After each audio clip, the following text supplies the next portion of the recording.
Quite a few years ago, there was a tropical storm coming up the coast. It didn't make landfall, but close enough that we got the rain, wind, and huge waves.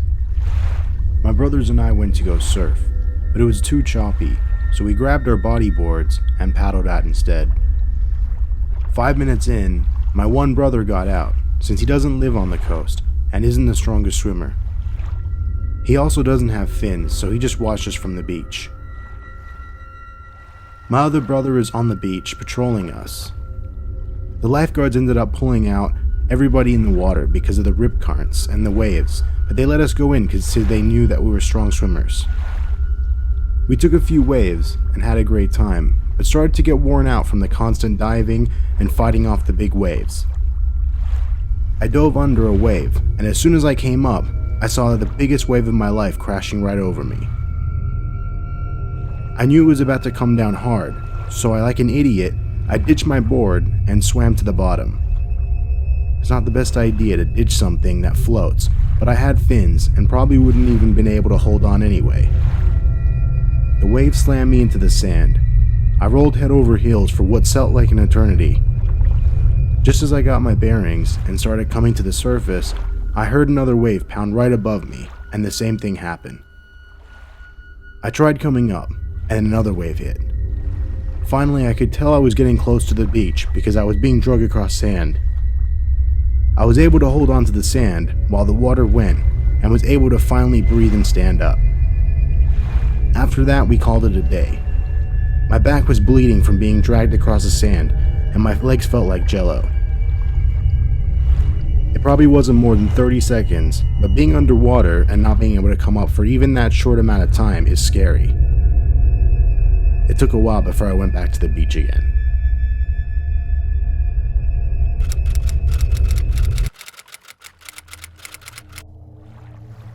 Two friends and I took a trip to Indonesia a few years ago.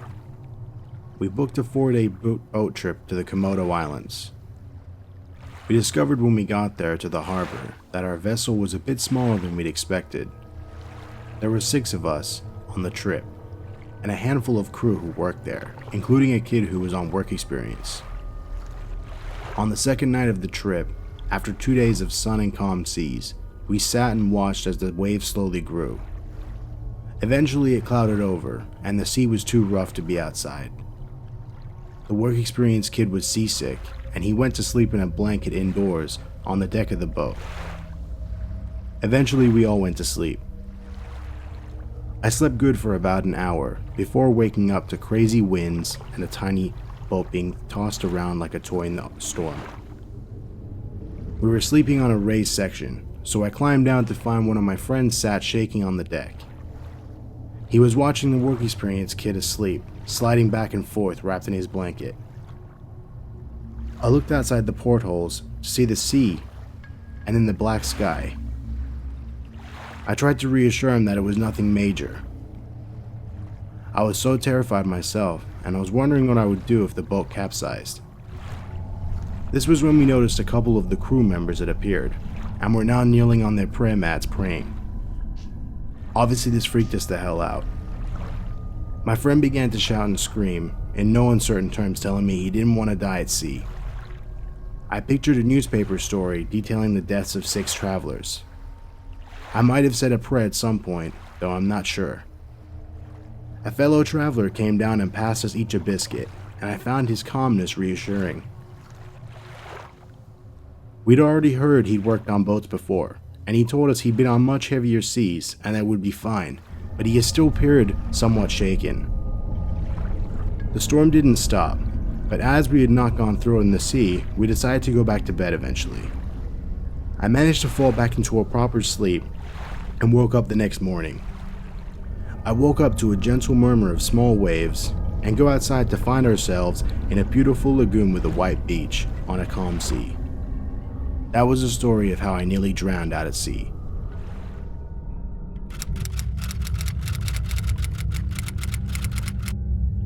Please note, this story is from a female's perspective. I went to a beach resort with some friends. The resort we stayed at was really close to the beach.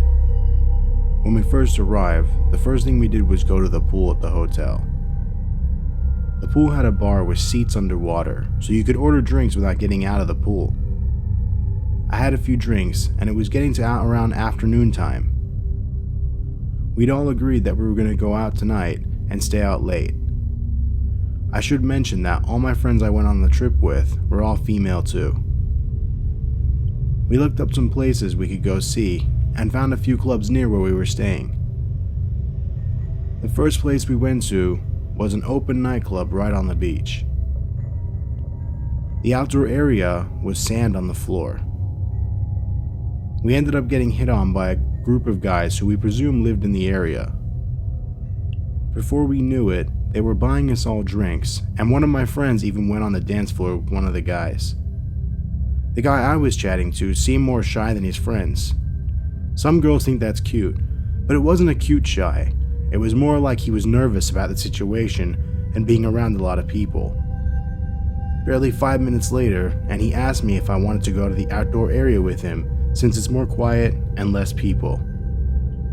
I felt a little uneasy, but since my friends were all around, I decided to go with him.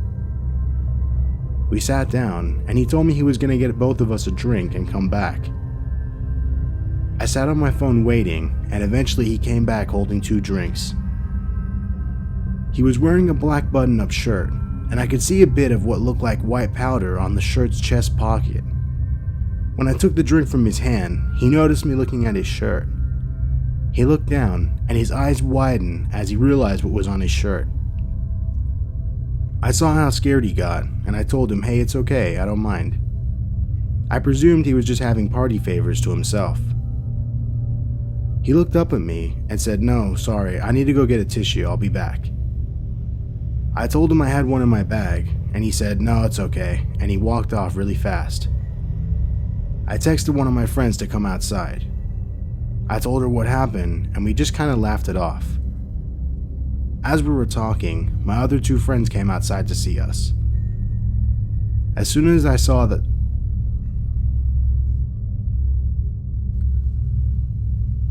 As we were talking about what happened, I looked down at the drink he gave me, and I noticed there was a few white spots with white powder around the top of the glass. As soon as I saw that, I realized the powder I saw on his shirt was most likely some form of roofies, and that's why he ran off when I spotted it. I ran back inside the club to see where he was, and they were all gone. I couldn't believe I came that close to drinking a spiked drink. It made sense why he was so nervous from the start now, knowing his intentions. The whole time we were talking, he had whatever it was in his shirt pocket right in front of me. We never went back to that club again, and never saw any of those men either.